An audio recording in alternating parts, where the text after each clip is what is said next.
Ms. Thanaletchimi.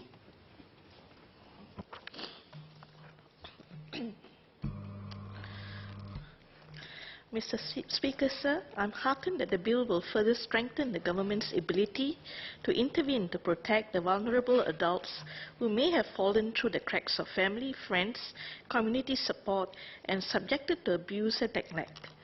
Such individuals may include the elderly, as well as persons with disability and special needs. It is about time that the Vulnerable Adults Bill is set to complement existing laws that address violence, maltreatment, and abuse against vulnerable adults. Therefore, I rise in support of the bill. Sir, however, I have the following clarifications in two broad areas of the bill.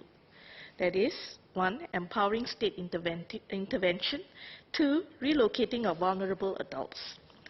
On empowering state intervention, I have the following 4 questions.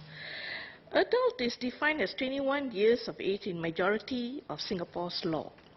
How has the age of 18 been decided in this bill? As the Children and Young Persons Act covers children below age 14, and this bill covers persons from 18 and above, how would the vulnerable persons between ages 14 to 17 that are not covered under this bill be supported? 2. How do we establish early identification of this group of vulnerable adults? 3. How can the Ministry of Social and Family take on more active than reactive role when it comes to identifying vulnerable adults?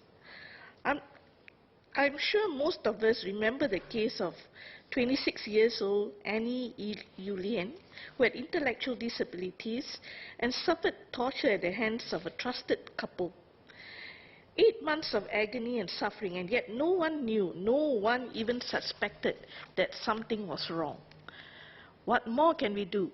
How else can we educate Singaporeans to look over each other and be bold enough to report? Is there any other hotline to report suspicion, as many may hesitate to report to the police, and it is not yet known to be a fact that such abuse is taking place in the first place? Moreover, some may want to report but do not want their identity to be known for fear of souring relationship with neighbors, relatives, or friends. Can Ministry of Social and Family do more to create awareness amongst public, riding on SG Cares, which is a national movement to support the efforts in building a more caring and inclusive society? 4. If a deputy or donee has been appointed, their consent is not required for power to access, power to remove, and for the medical care to take place, as stated in Section 6, Part 2, Section 10, Part 2, and Section 18, Part 3 of the bill. Under the Mental Capacity Act, however, their consent is required for medical care. Will this cause a conflict? On relocating vulnerable adults, I have the following question. Ministry and Social and Family are given the mandate to arrange for temporary care location. Who would be responsible for the cost of care and any other costs, such as those requiring medical attention deemed necessary for professionals?